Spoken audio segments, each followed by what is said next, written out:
नमस्कार, विशेषमध्ये आपल्या सगळ्यांचं स्वागत। मी प्रसाद काथे। मसाजोगचे सरपंच संतोष देशमुख यांच्या हत्येला आज महिना पूर्ण झाला। या महिन्याभरात महाराष्ट्राचं राजकारण या हत्येमुळे ढवळून निघालं।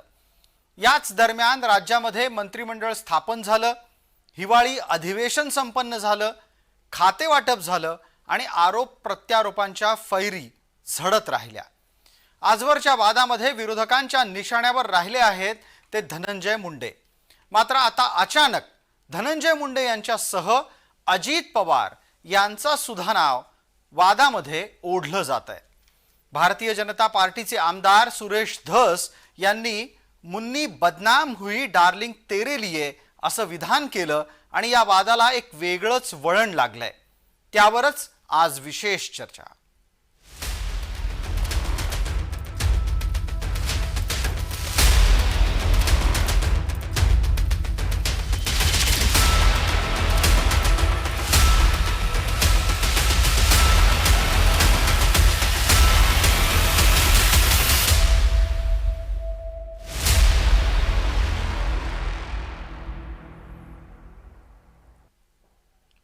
मराठवाड्यातल्या पैठण इथं आमदार सुरेश धस गुरुवारी निघालेल्या मोर्चाच्या निमित्तानं आले होते।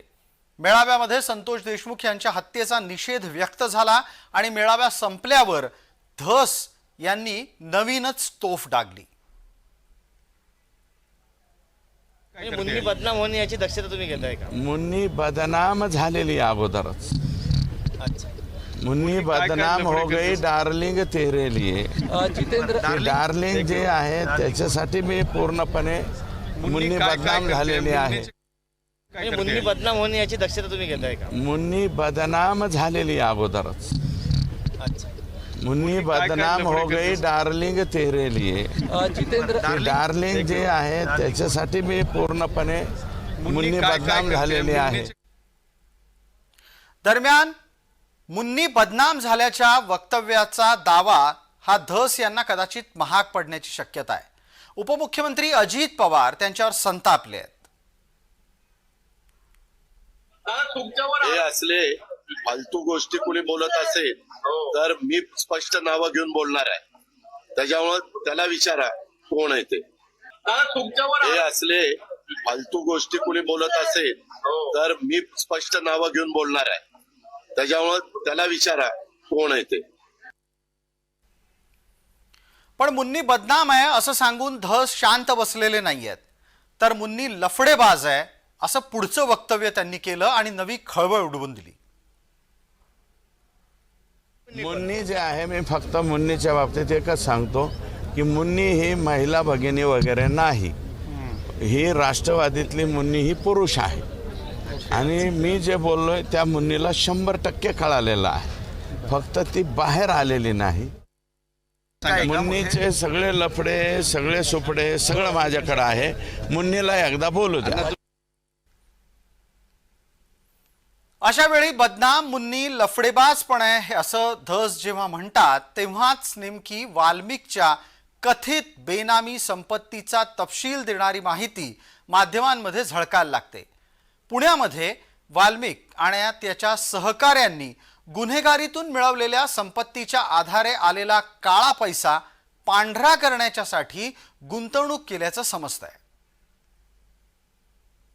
आणि आकानी माल बी काय कमी नाही जमावला राव।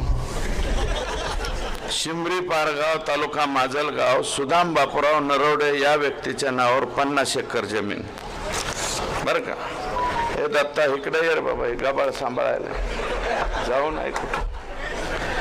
मौजे शेंद्री तालुका बार्शी ज्योती मंगल जाधव यांच्या नावावर जवळपास 50 एकर जमीन आहे तिथं शेंद्री बार्शी तालुक्यामध्ये। शिंबरी पारगाव मनीषा सुदाम नरोडे परत 10-12 एकर जमीन आहे। शिंबरी पारगाव तालुका माजलगाव योगेश सुदाम काकडे हे यांचे वॉचमन का काहीतरी आहे, यांच्या नावावर 15 ते 20 एकर जमीन आहे। ज्योती मंगल जाधव दिघोळा 10 का 15 एकर जमीन आहे।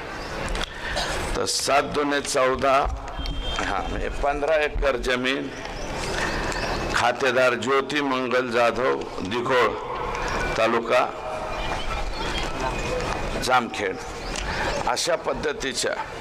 दुसरा असले सुशील पाटील बिल्डर आहे आणि वैशाली हॉटेल आहे ना पुण्याला गेल्यावर आपलं FC रोड म्हणतो ना आपण, जंगली महाराज रोडच्या नंतरचं FC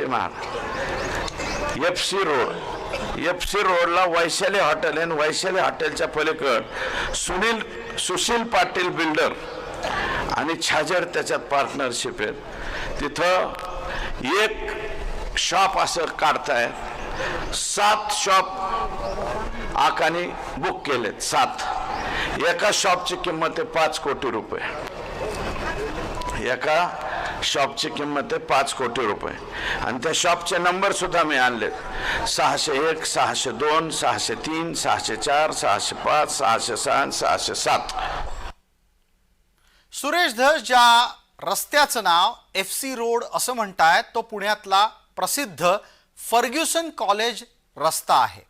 फर्ग्युसन कॉलेजची वेगळी ओळख कोणाला देण्याची गरज नाही, पण हा पुण्यातला एक अत्यंत प्रथितयश महामार्ग आहे. त्या रस्त्याच्या आजूबाजूला असलेली वस्ती सुद्धा तितकीच महत्त्वाची आहे आणि इथेच वाल्मिकच्या कथित बेनामी संपत्तीचा तपशील आहे तो आपण पाहूयात. वाल्मिक या संपत्तीच्या आधारे करोडपती झालाय असा दावा धस करतायत. FC रोडवर एका इमारतीमध्ये 7 गाळे आहेत. 601 पासून 607 क्रमांकापर्यंत हे व्यावसायिक गाळे आहेत आणि ज्यांची किंमत कोट्यवधीमध्ये आहे. 608 नंबरचा गाळा विष्णू चाटेच्या बहिणीच्या नावावर आहे. वाल्मिक आणि विष्णू चाटे हे नातेवाईक आहेत असंही म्हटलं जातं. वाल्मिक कराडच्या नावावर या इमारतीमध्ये 4 गाळे आहेत. कोट्यवधीची किंमत असलेले हे गाळे आहेत. दुसऱ्या पत्नीच्या नावावर म्हणजे वाल्मिकच्या दुसऱ्या पत्नीच्या नावावर 3 वेगळे गाळे आहेत. एका गाळ्याची किंमत जवळपास 5 कोटी आहे असंही म्हटलं जातं.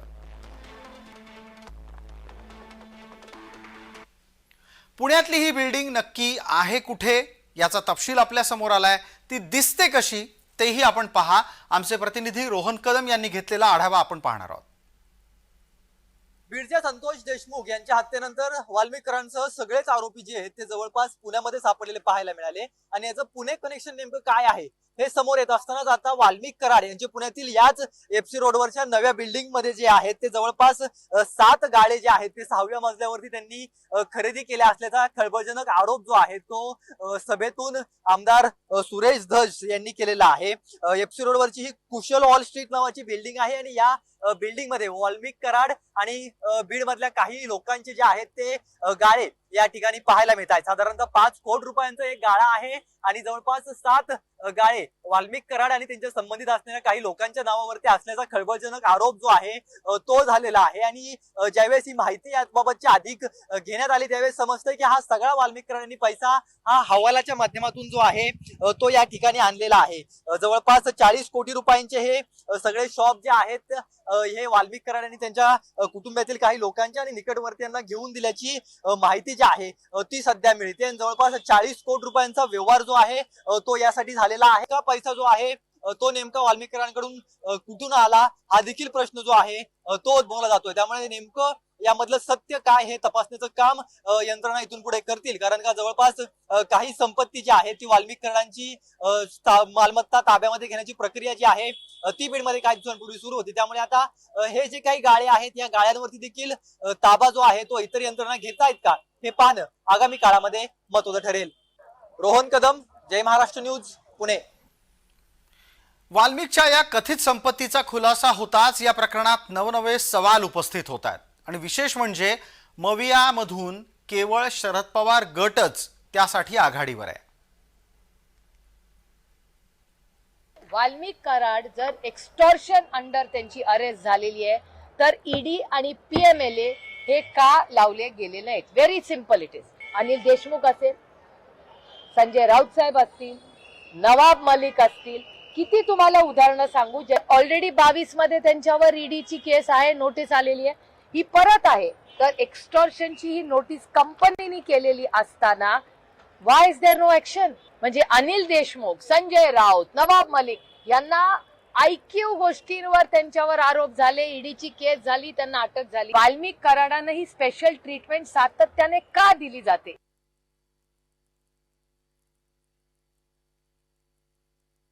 तुझी लाभार्थी टोळी आणखीन तरी धनंजय मुंडे तिला थांबव.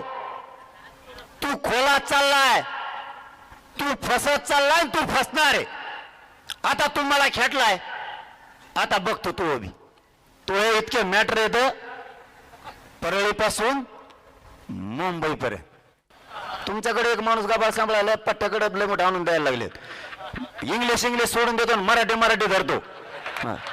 याचा भुकटाच वाजतो मी रे. आता तो नादी लागलास ना, नसतं थोपडर नाव घेतलं नाही राव मी. 20-25 दिवस झालं तू मंत्री होय, आमदार होय, सरपंच होय, नाही तिकडे वाड्याने हिंड.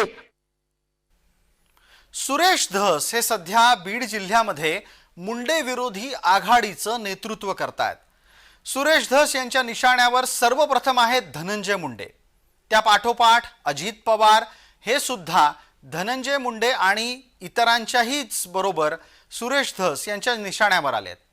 पण धस यांचा धनंजय मुंडे आणि अजित पवारांवर इतका राग का आहे ते लक्षात घ्या. हे सगळं राजकारण महाराष्ट्राच्या विधानसभा निवडणुकीच्या आसपास सुरू झालं. सुरेश धस आष्टीतून भारतीय जनता पार्टीचे उमेदवार होते. त्याच वेळेला सुरेश धस यांच्या विरोधामध्ये भीमराव धोंडे यांनी निवडणूक लढवली आणि त्यांना मुंडे घरातूनच फूस मिळाली, हा धस यांचा आरोप आहे. इतकंच नाही तर राष्ट्रवादीनं भारतीय जनता पार्टीचे उमेदवार असलेल्या धसांच्या विरोधामध्ये बाळासाहेब आजबे यांना आष्टीमध्ये मैदानात उतरवलं. ही लढाई मैत्रीपूर्ण झाली, पण त्याची चर्चा राज्यभरात होती. राज्यभरातल्या या चर्चेत मुंडेंनी खेळलेल्या राजकारणामुळे धस संतप्त आहेत आणि त्यांना पराभूत करण्यासाठी केलेल्या प्रयत्नांचा बदला घेण्याचा ते आता प्रयत्न करतायत, असं राजकीय निरीक्षकांचं मत आहे.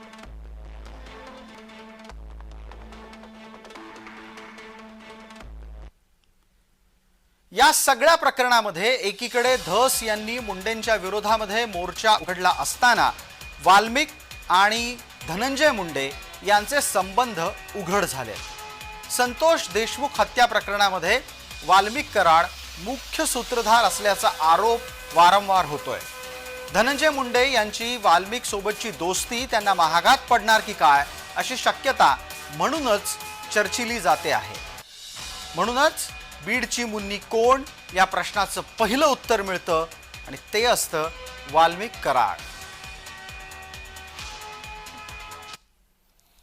दुसरीकडे वाल्मिक कराड जर धस यांच्या लेखी बीडची बदनाम मुन्नी असेल, तर हाच वाल्मिक कराड कालपर्यंत सगळ्यांच्या आवडीची व्यक्ती होता, हेही विसरून चालणार नाही. जे जे आज वाल्मिक कराडवर टीका करतायत, ही सगळी मंडळी पूर्वी वाल्मिकच्या कौतुकाचे पाढे म्हणायचे.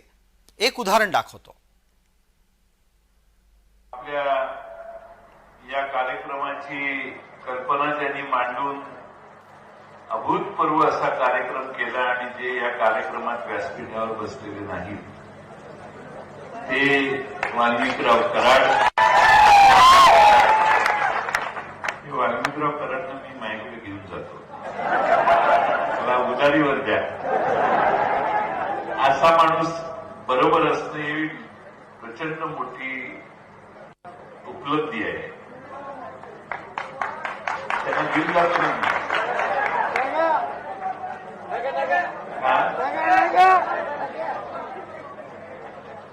मी पक्षाचा अध्यक्ष आहे, मी म्हणेन तेच होतं. वाल्मिक कराडच्या विरोधात जो जो नेता बोलतोय तो नेता सातत्यानं सूत्रधाराचा उल्लेख करतोय. यासाठी सध्या चर्चेत असलेला शब्द आहे आका. आता धस जर वाल्मिकला बदनाम मुन्नी ठरवणार असतील तर त्याचा आका कोण हा प्रश्न आहेच. विरोधक त्यासाठी धनंजय मुंडे यांच्याकडे बोट दाखवतायत. हे पहा, ह्या सर्व गोष्टी सर्व लोकांना माहीत आहेत, मुख्यमंत्र्यांना माहीत आहेत, उपमुख्यमंत्र्यांना माहीत आहेत. कोणाचा राजकीय वरदास्त वाल्मिक कराडला होता. गेले 4 वर्ष बीड जिल्ह्याचे पालकमंत्री असताना धनंजय मुंडेंनी आपले सर्व अधिकार हे वाल्मिक कराडला दिलेले होते. कार्यकारी पालकमंत्री म्हणून त्यांचा उल्लेख वर्तमानपत्रात होत होता. हे सगळं बीड जिल्ह्याने पाहिलेलं आहे आणि हे पक्षश्रेष्ठी नाही, हे ह्या सगळ्या गोष्टी ज्ञात आहेत. त्याच्यामुळे पक्षश्रेष्ठींच्या पासून काही लपून ठेवलेलं नाहीये. आरोपांच्या अशा फैरी झडत असताना त्यात ईडीची कारवाई पण होणार आहे अशी एक भविष्यवाणी झाली आहे. आमदार सुरेश धस यांनी ही भविष्यवाणी करून अनेकांच्या भुवया उंचावल्या आहेत. ईडीची कारवाई सध्या थांबलेली आहे, परंतु आता हे जे आकडेवारी चालली त्यांच्याकडे जाईल त्यावेळेस ईडीची कारवाई थांबणार नाही. ईडीची कारवाई जोरात सुरू. बीडची बदनाम मुंडी म्हणून कराड आणि मुंडे यांच्याबाबत सूचक इशारे होत असताना त्याची स्वाभाविक प्रतिक्रिया उमटते आहे. वंजारी समाजाच्या भावना तीव्र आहेत. तीव्र प्रतिक्रिया या निमित्तानं पाहायला मिळत आहेत आणि त्यांचा राग सुरेश धस यांच्या विरोधात एकवटतोय. आमचे प्रतिनिधी उद्धव मोरे यांनी या निमित्तानं मुंडे समर्थकांशी बातचीत केली, तेव्हा त्यांच्या कशा भावना होत्या त्या ऐका. मनोज जरांगे पाटील आणि आमदार सुरेश धस यांच्या विरोधात धनंजय मुंडे समर्थक असतील आणि ओबीसी नेते असतील हे आक्रमक झालेले आहेत. आता पाटोदा पोलीस स्टेशन मध्ये त्यांनी ठिय्या आंदोलन करून सुरेश धस असतील, मनोज जरांगे पाटील असतील यांच्यावर कारवाईची मागणी केली. आपल्यासोबत मुंडे समर्थक आहेत. मला सांगा, काय भावना घेऊन आज तुम्ही पाटोदा पोलीस स्टेशन मध्ये आले? त्यांच्यावर गुन्हा दाखल व्हावा म्हणून आम्ही इथं सगळे जमलेलो. 3 तास आम्ही इथं बसून त्यांच्यावर गुन्हा कारवाई चालू आहे. जे येणारे अधिकारी ते याची चौकशी करायला आलते, यांनी मोजणी होऊन दिली नाही, काय नाही. हे जे इथं ह्या गायरान आहे त्या गायरनात बी हे जे बगल बच्चेत, तर हे समजा आमच्यापाशी पुरावे आम्ही 8-15 दिवसात सगळं तुमच्या मीडियावाल्याला बोलून घेऊन हे सगळे पुरावे तुमच्यापाशी आणि देवेंद्र फडणवीस साहेबांपाशी नेऊन देणार आहेत. सुरेश अण्णा यांची चुकीची आहे किंवा मनोज जरांगे यांची चुकीची आहे. त्यांनी समाजाला गृहीत धरून चुकीच्या भूमिका मांडलेल्या आहेत. याबद्दल जरांगे पाटील यांच्यावरती पाटोदा पोलीस स्टेशन या ठिकाणी गुन्हा दाखल करण्यासाठी सर्व समाज बांधव या ठिकाणी आलेला आहे आणि त्या ठिकाणी फिर्याद दिलेली आहे. गुन्हा दाखल होण्याचं काम चालू आहे आणि त्यांच्यावरती गुन्हा दाखल होईल अशा प्रकारची पोलीस निरीक्षक साहेब यांनी या ठिकाणी आम्हाला आश्वस्त केलेलं आहे. या मतदारसंघामध्ये धनंजय मुंडे साहेबांनी आणि पंकजाताईंनी यांना एवढी मदत केली की आज 50%, माझ्या गावात 70% मतदान झालंय. मग आम्ही मतदान नाही केलं तर मग यांना मतदान झालं कसं? तुम्ही सगळं वोटिंग जर काढलं, मायक्रो ओबीसी, वंजारा समाज, तर मराठा समाजापेक्षा जास्तीचे मत आम्ही दिलेत सुरेश अण्णाला. आणि निकाल लागल्याच्या नंतर रात्री ते धनंजय मुंडे साहेबाला भेटायला गेलेत. मी राजीनाम्याची मागणी केली आणि तुम्ही आमच्या नेत्याच्या राजीनाम्याची मागणी करताय. आमच्या मतावर निवडून आलात आणि तुम्ही राजीनामा द्या. आता मी तुम्हाला बोलत असताना किंवा तुमच्या समोर असताना त्याचा फोन आला आणि फोन आल्याच्या नंतर मी एकच सांगितलं, तुम्ही आमच्या नेत्यावर गरळ ओकता, तुम्ही राजीनामा आमच्या नेत्याचा मागता, आम्ही तुम्हाला मतं दिलेत, तुम्ही राजीनामा द्या, मैदानात या. आता पोलीस स्टेशन मध्ये आपण बघू शकतो ठिय्या मांडला होता. गुन्हा दाखल करण्याची प्रक्रिया सुरू आहे. मात्र बाहेर मुंडे समर्थकांना धमकी दिल्याचं देखील मुंडे समर्थकांनी आपल्याला सांगितलेलं आहे. उद्धव मोरे, जय महाराष्ट्र, बीड. समाजात येणारी प्रतिक्रिया एकीकडे असताना दुसरीकडे सध्या तरी राष्ट्रवादी धनंजय मुंडे यांच्या पाठीशी आहे असं दिसतंय. धनंजय मुंडे यांच्यासाठी हाच काय तो दिलासा. स्वतः राज्याच्या मुख्यमंत्र्यांनी सांगितलेलं आहे की ही चौकशी करत असताना जो कोणी दोषी असेल, जो कोणी त्याच्याशी संबंधित असेल, ते तिथं सिद्ध झालं, लक्षात आलं तर त्यांच्यावर ताबडतोब कारवाई केली जाईल. मी देखील देवेंद्रजींना भेटून सांगितलेलं आहे की या संदर्भामध्ये पक्ष वगैरे न बघता जर कोणी वरिष्ठ लेवलला काम करणारे व्यक्ती त्याच्यामध्ये दोषी असतील तर कुणाची गय करण्याचं कारण नाही. मुख्यमंत्री म्हणले मी त्याही मताचा आहे. धनंजय मुंडेंचं स्पष्ट मत आहे की माझा दुरान्वय देखील याच्याशी संबंध आहे. कुठल्याही एजन्सीला तपासायला द्या. आता 3 एजन्सी तपासतायत, अजून कुठली एजन्सी त्या ठिकाणी लावा आणि त्यांनाही तपासायला सांगा. असं ज्यावेळेस ती व्यक्ती ठामपणे सांगते त्यावेळेस काम करत असताना पुन्हा दोषी नसणाऱ्यावर पण अन्याय होता कामा नये. आणि मी पुन्हा सांगतो, जर कोणी दोषी असेल, त्याच्यात अजित पवार दोषी असेल तरी त्याच्यावर कारवाई. विशेष या भागामध्ये तुर्तास इतकंच. आपण पाहत रहा फक्त जय महाराष्ट्र.